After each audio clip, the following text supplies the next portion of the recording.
Salut tout le monde, Fred Savard pour la balado du même nom. Nous sommes le 12 septembre, pour ceux qui nous écoutent samedi matin. Donc, petit rappel qu'on est en campagne de financement, c'est sur des petits épisodes que je vous propose. La semaine dernière, on a parlé à Godefroy Lorando, fidèle collaborateur. Un peu plus tard, on va aller voir Hélène Faradji. Je remercie les gens, on est à 25% de l'objectif. La réponse est excellente, vraiment. C'est un marathon. En fait, ce projet-là, c'est un marathon. La campagne aussi. On s'est fixé à peu près un mois comme objectif parce que ça... Je dis un mois, ça aurait dû dire même 45 jours parce que c'était le modèle que j'avais utilisé l'an dernier avec la ruche. Donc, un mois et demi. Mais il n'y a pas de deadline, en fait, pour cette campagne-là. Moi, je veux juste que vous preniez conscience que ce projet-là, il faut le pérenniser, il faut l'inscrire dans la continuité. Et la façon de faire, c'est de participer financièrement. On propose 5 $ par mois, donc à peu près 2 $ l'épisode, parce qu'on va vous offrir une saison d'au moins une trentaine d'épisodes, parce qu'il y a des sorties qui vont se confirmer un peu plus tard, tout dépendant de comment va se passer la COVID, la deuxième vague. Mais nous, on propose donc 5 $ par mois pour un don annuel de 60 $. Et avec ça, vous allez avoir droit à du contenu exclusif. On est en train de refaire le site web, entre autres, où il y aura une section pour les gens qui ont participé avec un don de 5 $ par mois. Vous aurez une balado exclusive aussi, qui sera plus culturelle, qui s'appelle Brouillon de culture. C'est le titre de travail. Moi, ça me fait rire. Je dis bien brouillon de culture, donc ce sera un peu brouillon, oui, mais bien dense et qui couvrira la littérature, le cinéma, la musique. Il y aura aussi sûrement de la vidéo. Je sais que les gens nous la demandent. C'est quand même des fois plus lourd à offrir parce que, bon, on veut que ça sonne bien, que ça soit beau aussi, que ça sonne bien. Bon, j'ai en train de travailler là-dessus aussi. Puis pourquoi on veut pérenniser ça? C'est justement pour que je puisse m'investir le plus possible dans ce projet-là. Dans un monde idéal, là, j'aurais juste ça, la balado à temps plein. J'y rêve qu'un jour, on ait 3000 donateurs qui participent à hauteur de 60 $. Ça me permettrait de tout lâcher mes autres occupations, que j'adore d'ailleurs. Je salue entre autres Marc Labrèche, qui nous avait fait un beau vidéo l'an dernier pour la campagne. Je me demande si on ne devrait pas le ramener, cette vidéo-là. Ça pourrait être cool. Qui avait bien marché, parodie de Pat Lagacé à la presse. Évidemment, j'étais tout un... Tu sais, je ne veux pas renier du tout mes autres engagements, mais oui, j'avoue, j'ai le petit rêve secret un jour de m'investir à 100% dans ce projet de balado qui me tient beaucoup à cœur et qui vous tient à cœur aussi, je le sais, parce que vous me l'écrivez. D'ailleurs, il y a des gens qui m'ont écrit qui ont de la difficulté avec PayPal. Parce que là, je rappelle, si les gens n'ont pas écouté les autres épisodes, cette année, je ne fais pas affaire avec les plateformes de sous-financement comme La Ruche. Il y avait des coûts associés à ça ce projet-là, je le veux 100% indépendant. Fait que j'essaie d'être le plus indépendant possible de toute autre plateforme et d'intermédiaires. Sauf que là, il faut quand même que j'ai une application, une interface qui vous permet de participer. Donc, c'est PayPal que j'avais créé l'an dernier, le compte PayPal de la balado, pour être capable de recevoir des dons à l'année et pas seulement dans la campagne de financement. Mais je sais qu'il y a des gens qui ont de la difficulté. Ils ont eu des petits problèmes avec PayPal puis qui me demandent toujours comment je fais pour donner autrement. Alors là, ce que je vous propose, c'est de faire un chèque. La bonne vieille méthode old school, faire un chèque à la balado. La balado qui est une entreprise que j'ai incorporée, qui a son compte en banque, tout est réglo. Là. C'est pas, vous ne me faites pas un chèque à moi, Fred Savard, mais à la balado. Et je vais vous donner le courriel, qui est le balado fredsavard@gmail.com, où vous pouvez m'écrire sur la page Facebook de la balado pour que je vous donne l'adresse pour poster le dit chèque. Je ne vous la donnerai pas en ondes comme ça dans la balado. Je ne voudrais pas qu'il y ait des gens qui viennent me voir. Je vous adore tous, mais vous n'êtes pas obligé de savoir où j'habite. Cela dit, c'est à Montréal, là, c'est pas un secret, mais bon. Donc, vous pouvez m'écrire soit sur la page Facebook de la balado ou au balado fredsavard@gmail.com et je vous donnerai la façon de pouvoir participer via un chèque. Le bon vieux chèque qui fonctionne bien. Je pense que le chèque, ça peut être une bonne option pour participer financièrement si vous avez de la difficulté à faire un don via PayPal. Je sais qu'il y a des gens qui ont peur aussi de devoir créer un identifiant PayPal s'ils donnent mensuellement. Je pense que quand on fait un don unique, on peut donner avec son numéro de carte de crédit à PayPal sans avoir un profil PayPal. Je vous invite quand même à créer un profil PayPal parce qu'il va vous servir dans d'autres applications, à acheter des billets de spectacle quand on pourra aller voir des spectacles un jour, mais acheter des trucs en ligne. Je sais que PayPal, c'est quand même un site sécuritaire parce que c'est le nerf de la guerre aussi des paiements numériques. C'est qu'on veut des plateformes qui soient fiables et qui soient sécuritaires le plus possible. On le sait, il n'y en a aucune qui est complètement sécuritaire, mais PayPal, c'est quand même une plateforme qui roule depuis longtemps, qui est sécuritaire. Donc, je vous offre cette possibilité-là de faire un chèque et je vous donnerai les coordonnées si vous m'écrivez un courriel ou vous m'écrivez dans la messagerie de la balado de Fred Savard sur Facebook. Je vous invite aussi à partager le projet parce que je n'ai pas envie d'investir de l'argent non plus en publicité, encore moins sur Facebook. Je vois beaucoup de projets entre autres de Radio-Canada, qui payent la publicité sur Facebook. J'ai beaucoup de difficultés avec ça. Déjà que j'ai une page Facebook, je ne veux pas aller plus loin que ça. J'avais parlé d'un groupe privé aussi en début de campagne pour les donateurs. Ça aussi, ça va être abandonné parce qu'il y a des auditeurs avec raison qui m'ont écrit pour me dire j'ai un peu de misère à aller participer à un groupe privé sur Facebook. Donc, le moins possible, on donne d'argent aux GAFAM. Donc, sur le site web, il y aura une section exclusive pour les donateurs, en fait, où il y aura un espace d'échange. Alors, mais pour l'instant, vous pouvez quand même m'écrire sur la messagerie Facebook si vous avez des questions par rapport à la campagne de financement. Ça va me faire plaisir d'y répondre. Il y a à peu près 200 personnes déjà qui ont donné. Vraiment, je suis super content. Moi, j'en vise 1000, donc on est à 20% à peu près, mais on est à 25% de l'objectif. Donc, j'aimerais ça que 1000 personnes participent à cette campagne. L'an dernier, j'en ai eu à peu près 700 personnes. Je n'ai pas le compte exact, il faudrait que j'aille voir. D'ailleurs, je vais réécrire à tous les donateurs, ne vous inquiétez pas, parce que je sais qu'il y a des gens qui ne sont même pas au courant que la campagne a commencé. On l'a commencé vraiment mollo, cette campagne-là. On n'est pas pressé. Je n'ai pas envie de me stresser avec ça cette année, parce que je vous fais confiance aussi. Je dois l'avouer. Je pense qu'il y a cette confiance-là qui est là. Et là, on va aller tout de suite parler avec quelqu'un qui a été là une partie de l'année, qui a eu qu'on n'a pas pu avoir au début de la saison 2, mais qui est venu nous rejoindre, qui est là depuis le début, et je suis très content d'aller parler à Hélène Faradji.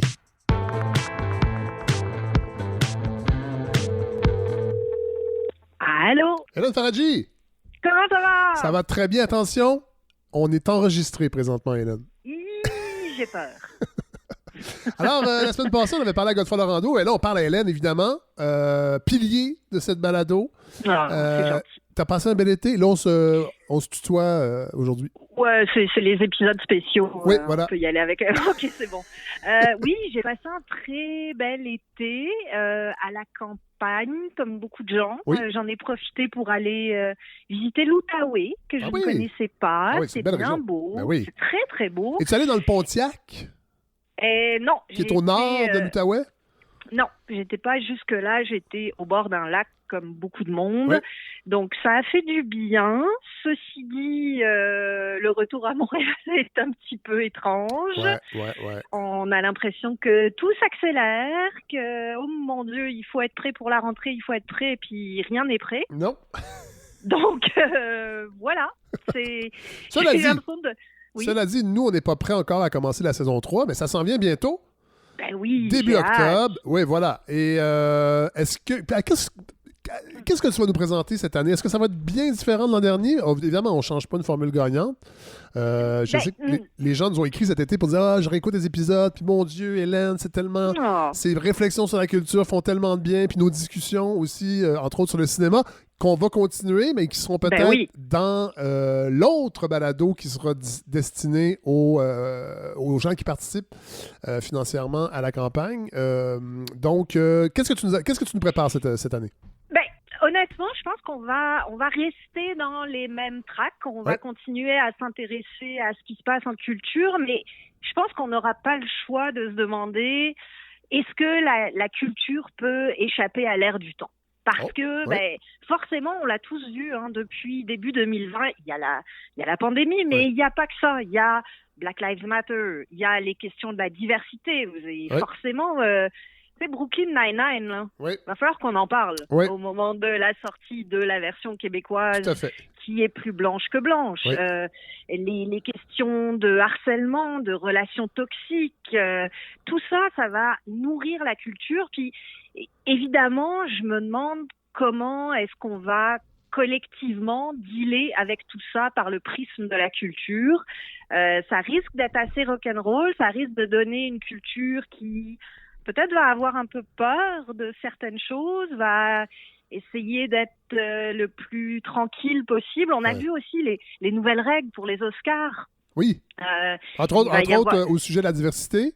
Exactement. Il va falloir répondre à certains critères pour pouvoir être admissible aux Oscars. Et qu'est-ce qu'on va se demander? Ah oui, on va se demander si... tu te souviens, au début de l'année dernière, on était... Oh, Netflix, c'est Netflix qui va tuer le cinéma. Ouais. Ben, ça a changé. Ça a changé. Maintenant, c'est Disney. Est-ce que Disney va tuer le cinéma? On va se poser cette question-là. Qu'est-ce qu'on va avoir? On va avoir Dune, évidemment. Oui. Alors, ça va être un des gros événements de l'automne. On va avoir le James Bond. Tu vas avoir un défi de me convaincre. Moi, j'ai vu la première mouture de Dune. Oui, je peux pas dire que ça m'a intéressé outre mesure, mais j'étais un petit peu jeune. J'étais au début de l'adolescence. Ouais, mais même David Lynch, il le renie. Ah oui, bon. Dune. Ouais. C'est un film raté. Tout le monde le sait. C'est correct. Ah, c'est David Lynch qui a fait ça. Ben oui, carrément. C'est peut-être pour ça que j'aime pas ça. Non, ça, on en reparera parce que David Lynch, il faut le sauver. Il y a des trucs extraordinaires chez David Lynch, mais pas Dune. Dune version Villeneuve, ça risque d'être quand même un des gros morceaux. Ouais. Et puis, il y a une élection présidentielle qui s'amène. Est-ce que ça va... Moi, ça m'étonne d'ailleurs. Il y a quand même eu très, très peu de films ou de séries ou tu sais, de fiction... Ouais. qui se sont appropriés la figure de Trump. Ben, on est peut-être trop près sur le plan chronologique, entre autres. Je ne sais pas, parce que Bush, c'est arrivé pendant qu'il était au pouvoir, Sarkozy aussi. Donc, qu'est-ce qui se passe? Pourquoi est-ce que cette figure-là... Ou alors parce qu'elle est trop diabolique? Peut-être qu'au cinéma ou en fiction, ce serait inadmissible, je ne sais pas. Bref. Ou les créateurs sont écœurés d'en entendre parler. Peut-être aussi. Peut-être qu'on va avoir un cinéma et de la fiction avec que des petits oiseaux qui font cuicui puis des ciels bleus pendant quelques mois, je ne sais pas. Ouais. Mais bref, on va forcément parler d'actualité parce que la culture, c'est un des reflets les plus immédiats de ce qu'on vit. Donc, comme d'habitude, on va continuer à creuser cette voie-là. OK. Là, évidemment, tu es au téléphone. Ça sonne pas super bien. Ça, c'est normal parce qu'on est en campagne de financement. Alors, on n'a pas de sous. Si on veut qu'Hélène... Ben là, on commence à en avoir pas pire. Là. On a franchi la barre des 25% de l'objectif après un peu moins de 2 semaines. Fait que c'est quand même... non, 2 semaines, en fait. C'est quand même... Non, c'est bon. Ouais, non, je m'attendais à ça. Il y a plein de choses qu'on va faire encore. Puis la campagne, il n'y a pas cette urgence-là qu'il y avait les autres années. Puis je sais que les gens sont au rendez-vous, les commentaires sont très bons. Mais il faut atteindre l'objectif si on veut que tout le monde sonne bien dans la balado. Oui. Qu'on ne sonne pas au téléphone comme ça. Pas de cacane. Payez-vous du pas de cacane. Et là, on l'a fait avec God la semaine dernière, puis j'aimerais ça qu'on revienne à un peu une chronique de l'an dernier.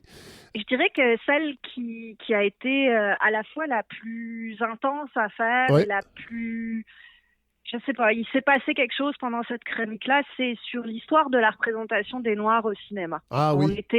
On était en plein on était dans l'immédiate après George Floyd, et j'ai voulu m'intéresser à comment le cinéma a représenté les Noirs depuis le début. Tout ça pour finir par cette vidéo absolument terrible de George Floyd.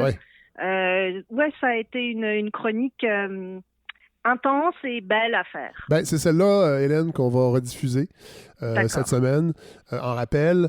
Puis on va inviter les gens, évidemment, à participer financièrement à ce projet-là. 60$ par année, 5$ par mois. Puis ils auront accès à Brouillon de culture, qui sera l'autre balado, où là, on va parler de cinéma. Revenir en arrière, parce que là, cet été, j'étais allé en Ontario. J'ai acheté... Là, je devrais pas dire ça. Okay. J'ai acheté un vieux Playboy dans un magasin d'antiquité. Parce que j'étais avec ma blonde, en fait, qui trouvait ça bien drôle. Attendez. Ça te regarde, qui trouvait ça bien drôle, les Playboys, puis qui s'est rendu compte que puis là, ça a souvent été des blagues, les gens achètent ça pour le texte, mais il n'y a pas tant de photos versus le texte. Et je suis tombé par hasard sur un Playboy qui parle de Marielle Hemingway. pour son film Personal Best, qui est un film que je ne connaissais pas du tout. Je ne sais pas si tu as déjà vu ce film-là. Non, je ne l'ai pas vu non plus.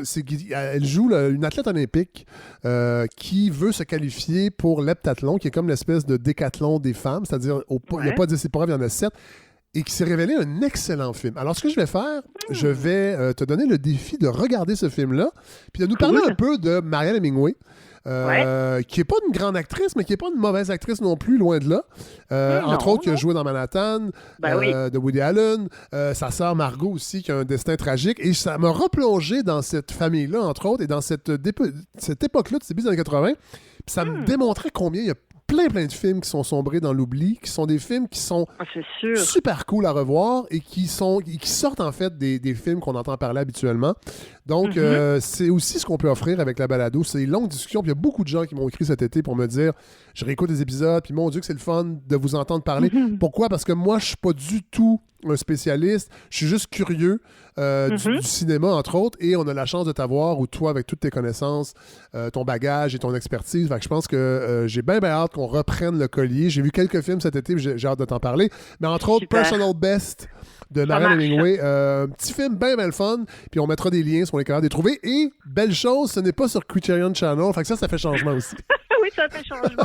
mais je vais, au-delà de ce dont on va parler, moi, je voudrais dire quelque chose à nos auditeurs. Deux choses, en fait. D'abord, un immense merci, parce que je sais que tu le répètes souvent, Fred, c'est une communauté, on fait ça ensemble avec les auditeurs, mais c'est vrai, c'est pas juste des paroles en l'air. Tout ce que vous nous écrivez, tous les messages que vous nous faites parvenir, ils nous prouvent à quel point ce qu'on fait, c'est pas juste 4 personnes autour d'un micro qui se regardent le nombril et qui parlent entre eux.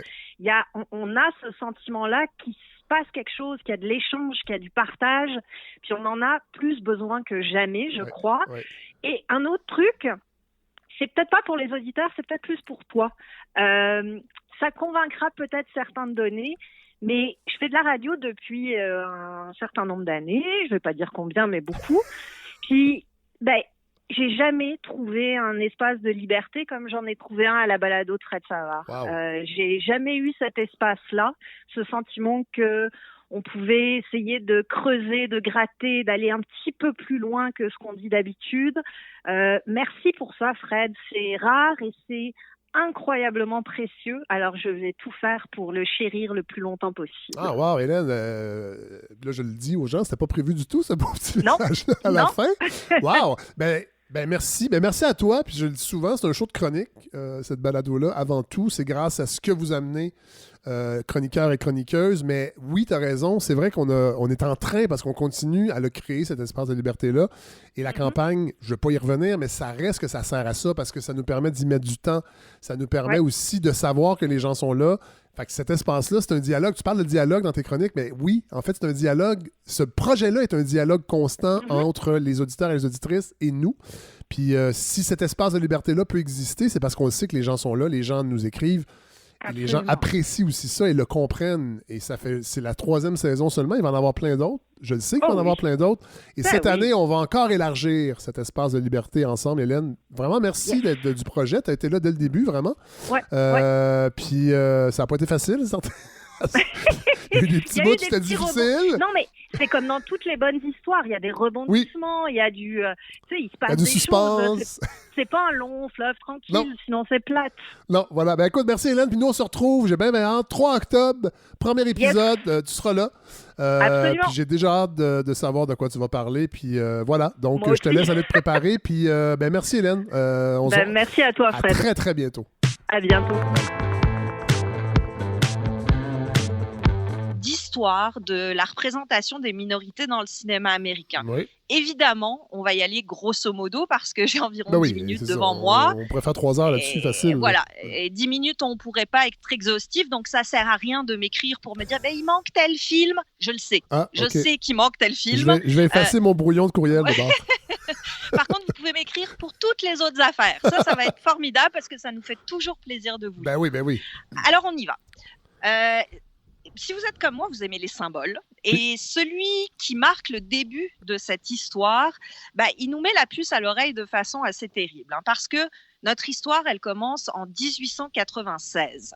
2 événements aux États-Unis qui symboliquement vont marquer la division profonde entre, d'un côté, l'Amérique triomphante, pleine de son culte du divertissement, et de l'autre, une autre Amérique, celle des laissés pour compte, des oubliés, des inférieurs. 1896, c'est la première projection publique à New York grâce au Vitascope de la compagnie Edison. Mais 1896, c'est aussi la validation par la Cour suprême de la série des lois Jim Crow qui officialise la ségrégation. Oui. Donc vous voyez que symboliquement, ça commence quand même très très bien. Et puis ça va continuer comme ça. C'est quand même fou, excusez-moi Hélène, je fais une petite parenthèse, c'est quand même fou parce que c'est la même année où va se dérouler les premiers Olympiques modernes qui devaient combattre tout ça justement. Alors, parallèlement, dans la même année, on a tous ces événements-là, c'est quand même fou. Des pôles de tension qui n'en finissent pas encore aujourd'hui de résonner. Tout à fait. Et donc, depuis, à partir de 1896, ça va continuer comme ça de façon assez nauséabonde pendant longtemps. Et cette semaine, je ne sais pas si vous avez vu ça passer, on a vu une déclaration de Will Smith qui disait « Le racisme n'empire pas, il est juste filmé » à propos de la mort de George Floyd. Il n'avait peut-être pas raison, parce que le racisme aux États-Unis, il a commencé par être filmé. Je vous amène en 1915. C'est le premier long métrage, Naissance d'une nation, D.W. Griffiths. Un pamphlet pro-KKK qui le légitime, qui le célèbre. Les comédiens blancs sont tous en blackface et on ose la distinction entre bon noir, celui qui ne pose pas de questions, et mauvais noir, celui qui est violent, celui qui est rebelle. 1927, ça va même aller un petit peu plus loin parce que le code Hays, qui régit la production cinématographique, selon des articles de moralité, va interdire formellement toute représentation d'une relation amoureuse ou sexuelle entre les Noirs et les Blancs. Ça commence bizarrement. Mais il y a une réponse. Il y a une réponse à ce Naissance d'une nation. En 1918, c'est Birth of a Race de John W. Noble, qui porte au final assez mal son nom. Parce que oui, il y avait de la noblesse à vouloir faire un film pour remettre les pendules à l'heure, mais ce film-là, il fait partie de ce qu'on a appelé les race movies, destinés à un public noir, mais réalisés par des Blancs. Et surtout, des films qui perpétuent encore et toujours les mêmes stéréotypes. Alors cette fois, dans ce film-là, c'est plus le noir est noir, moins il peut être pris au sérieux, grosso modo. Mais bon, on peut se dire, c'était le début, le contexte, etc., ça va changer. Eh ben non. Non, parce qu'en 1939, c'est le premier blockbuster américain. Le film phénomène, c'est Autant en emporte le vent. Ah oui, ok, je pensais que c'était l'autre, excusez-moi. Non, c'est 1939, on saute dans le temps. Donc, Autant en emporte le vent, film ouvertement sudiste, dans lequel l'esclavage et les plantations fleurent bon la nostalgie, mais qui va paradoxalement permettre à Hattie McDaniel de remporter le premier Oscar remis à une actrice afro-américaine dans la catégorie rôle de soutien. C'est elle qui joue la gouvernante de Scarlett O'Hara. Alors on se dit, formidable, ça a pris une 40aine d'années, le cinéma et le monde sont devenus plus justes. Eh ben non, encore raté, parce qu'à la première du film, à Atlanta, on a interdit l'entrée à Madame McDaniel, qui était trop noire pour s'asseoir dans un cinéma blanc. Et pourtant, Atlanta, qui est un bastion, c'est la ville de Martin Luther King, entre autres. C'est quand même... Mais là, on est en 1939. Sauf que ça va continuer comme ça jusque dans les années 60 à peu près, en installant des préjugés et des stéréotypes qui sont terribles et qui continuent à perdurer aujourd'hui. Parce que si le cinéma accepte de représenter les Noirs, il les différencie selon plusieurs catégories assez dégueulasses. On a le Tom, qui est le bon noir, obéissant, au service du blanc. On a le Coon, qui est l'idiot, maladroit, qui fait rire. La nounou, qui est évidemment maternante, toujours de bonne humeur. Le grand enfant, qui est le noir naïf, paresseux, etc. Et la dernière catégorie, qui serait le musicien, le jazzman le plus souvent, mais qu'on traite de façon comme un personnage plus léger.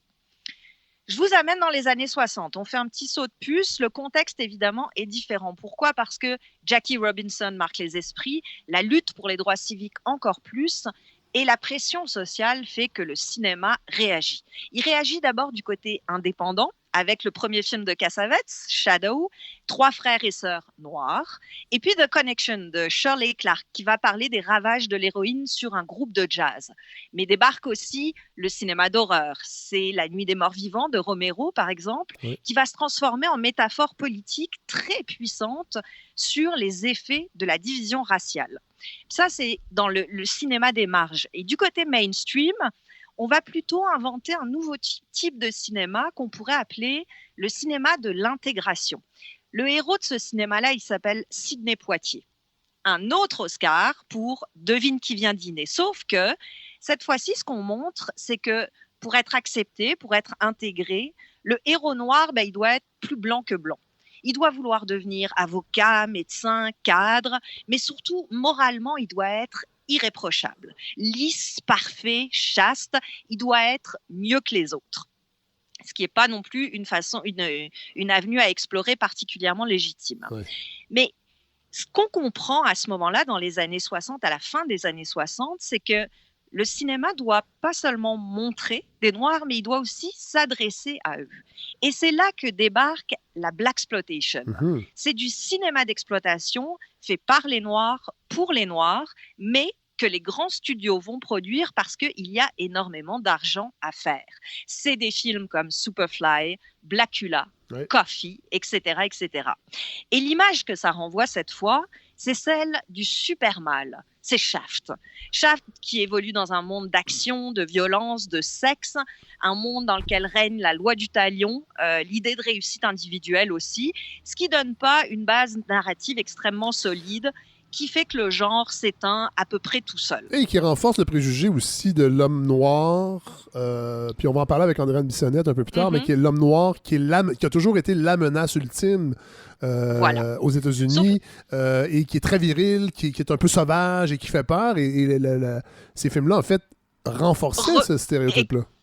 Oui, et en même temps, montrer ce qu'il y avait de cool à être cet homme-là. Ouais. Sauf que ça a peut-être une conséquence tout de même si le genre s'éteint assez spontanément, c'est l'apparition de la première James Bond girl noire. Elle s'appelle Gloria Hendry et elle apparaît dans Live and Let Die en 1973. Donc on voit que ça commence doucement à se mettre en place. Et je vais vous faire avancer dans le temps jusqu'aux années Frick et Reagan, les merveilleuses années 80-90, qui vont à la fois arranger les choses et les empirer. Parce qu'en même temps, on a un prix Pulitzer remis à Toni Morrison, on a la première Miss Amérique noire et on a l'affaire Rodney King. Ouais. Alors, la communauté noire, elle n'est plus ignorée, c'est vrai, mais elle n'est plus ignorée à la fois pour le meilleur et pour le pire. Et là encore, le cinéma réagit. Et il réagit toujours selon les mêmes deux voies. D'un côté, le cinéma fauché, indépendant, extrêmement politique. Cette fois, c'est par exemple Killer of a Sheep de Charles Burnett ou le cinéma de Larry Clark, qui est un cinéma beaucoup plus proche du documentaire, mais qui n'arrive pas à trouver de distributeurs et qui donc est montré dans les écoles, les musées, les bibliothèques. Donc, on sent une volonté de changement, mais qui n'arrive pas tout à fait à être concrétisée ni financièrement, ni dans l'exploitation des films, sauf que apparaissent des nouvelles vedettes. Et ça commence à changer la donne parce qu'on a des nouvelles vedettes noires, soit les hommes qu'on va appeler de sagesse et de raison. C'est Danny Glover, par exemple, dans L'Arme fatale, ou, là, ça m'embête un peu de le dire, mais Bill Cosby. Et on est un peu mal à l'aise de revenir. À l'époque, on ne le savait pas. À l'époque, on ne le savait pas.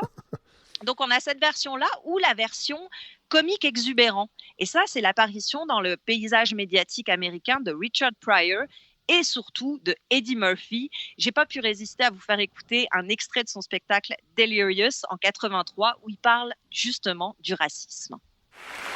All right, racism. I ain't hooked up in all that racism shit. My motto is life is just be happy with motherfuckers. I ain't into all that racism shit. Racism ain't as bad as it used to be anyway, man. I mean, it's fucked up, but they don't call niggas no more and shit. White people don't say it, especially when there's niggas around, so I guess I wouldn't know and shit. I went to Texas, though, looking for racism. About 2 months ago, I had a showdown in Texas, got off the plane and shit, walked up looking for racism, but my friends always told me, you better not go to Texas. They'll fuck you up. Alors, Richard Pryor, Eddie Murphy, les années 80, les années cocaïne aussi, faut le dire. Les années cocaïne, c'est vrai, on peut les appeler comme ça. Mais bon, malgré la cocaïne, il se passe quand même beaucoup de choses dans ces années-là qui ouvrent la porte, qui font une espèce de petite bouffée d'air frais. Et par cette porte ouverte vont se faufiler plusieurs réalisateurs qui vont se donner pour mission de raconter des récits afro-américains plus authentiques, moins rassurants, moins débiles, il faut le dire. Je pense aux frères Hughes, Menace to Society, à Mario Van Peebles avec New Jack City, à John Singleton avec Boys in the Hood et évidemment à Spike Lee. Avec ces films-là, c'est la fin du super mal. C'est l'arrivée de la femme noire qui n'est pas fantasmée comme Pam Grier dans la Blaxploitation, mais c'est surtout l'arrivée d'un cinéma de la dénonciation. On n'est plus là pour chouchouter le blanc, pour le rassurer en lui disant « mais oui, regardez, le noir peut s'intégrer ». On est plutôt dans des films qui nous disent « regardez ce que nous vivons ». Ne baissez plus les yeux, soyez conscients. Voilà comment les Noirs vivent. Et c'est pas joli à regarder. La question raciale, elle est ouvertement abordée et elle amène là encore avec elle l'apparition de nouveaux acteurs. Morgan Freeman, Wesley Snipes, Denzel Washington évidemment ou Angela Bassett. On se dit que ça va mieux et arrive le 21e siècle, ce début de siècle qu'on est en train de vivre. On se disait, après 100 ans d'erreurs, d'essais-erreurs, peut-être qu'enfin, le cinéma et les Afro-Américains, ça devenait plus normal, plus juste, plus égal. Pourquoi ? Parce que la question raciale, elle semblait abordée avec moins de colère, avec un peu plus de recul, par une série de films qui sont par exemple revenus sur l'histoire de la communauté noire. Le Majordome de Lee Daniels, Selma de Ava DuVernay, 12 Years a Slave de Steve McQueen, des films qui condamnaient avec dignité, avec moralité même, les ravages de la ségrégation et de l'esclavage. Ça a même contaminé, j'ai envie de dire, les cinéastes blancs. Spielberg a fait son Lincoln, Tarantino a fait son Django, Jeff Nichols a fait Loving. Bref, on avait l'impression de quelque chose qui allait mieux. Les personnages noirs sont même apparus dans des blockbusters, Les 7 mercenaires ou Star Wars. Et puis surtout, il y a tout un cinéma indépendant afro-américain qui a mêlé expressivité, plaisir de cinéma et sous-texte politique qui a débarqué. Le cinéma de Jordan Peele, par exemple, le cinéma d'horreur It et Get Out, Dear White People, qui était une surprise formidable, et puis surtout Moonlight de Barry Jenkins, qui a été la plus jolie des cerises sur le gâteau en racontant une histoire d'amour entre deux hommes noirs, ce qui n'avait pas vraiment été abordé jusque-là. Sauf qu'aujourd'hui, 2020, il nous reste quoi de tout ça ? De ces années d'indifférence et peut-être un peu plus de réconciliation vers la fin, il nous reste quoi ? Un cinéma qui a plus ou moins disparu et dont on peut se demander au fond s'il n'agissait pas surtout comme une soupape de sécurité ou pire, un couvercle qu'on avait mis sur une situation bien réelle, trop atroce pour qu'on la regarde en vrai. Parce que la fiction, malgré nous, malgré ce qu'on voulait bien en penser, elle avait peut-être servi à nous mettre des œillères sur les yeux, à nous empêcher de voir ce qui, au fond, avait jamais disparu. Je vous le disais au début, miroir aux alouettes. Le cinéma qui a disparu depuis à peu près le mois de mars, aujourd'hui, il peut évidemment plus avoir ce rôle. Et ce qui nous pète à la face, c'est des images du réel qu'on est obligé de regarder sans avoir le réconfort assez illusoire de la fiction. Ce sont les images tout sauf fictionnelles d'un genou sur une gorge pendant 9 minutes, de gaz lacrymogène jeté sur des foules, de Bible brandie comme un talisman pour se faire réélire. La fiction, en fait, elle nous a pas menti, elle nous a protégés. Et aujourd'hui, en juin 2020, on comprend de la façon la plus douloureuse possible. Parce que si on est honnête, même quand la fiction nous a montré le vrai visage du racisme et de la division raciale, on n'a pas voulu le voir. Et ici, je fais revenir Spike Lee. Spike Lee, qui il y a quelques semaines, nous montrait la beauté de New York dans ce très beau court-métrage dont on avait parlé. Et en début de semaine, il a fait un autre film, un autre court-métrage, qui s'appelle Three Brothers, 3 frères. Et ce qu'il a fait, c'est monter ensemble 3 séquences. Celle de la mort de Radio Raheem, qui est le héros de Do the Right Thing, et celle réelle d'Eric Garner et de George Floyd. Et en le regardant, moi aussi, je me suis dit « I can't breathe », je ne peux pas respirer. Et c'est ce que nous allons tous nous dire. Tant qu'il ne sera pas admis qu'il ne suffit pas que l'industrie du divertissement fasse une place au noir pour que tout s'arrange, tant que nous n'aurons pas compris que le racisme systémique ne se combat pas par des façades et des œillères, et qu'il faut sans cesse voir au-delà pour qu'enfin, ensemble, on puisse simplement respirer. Wow, merci Hélène.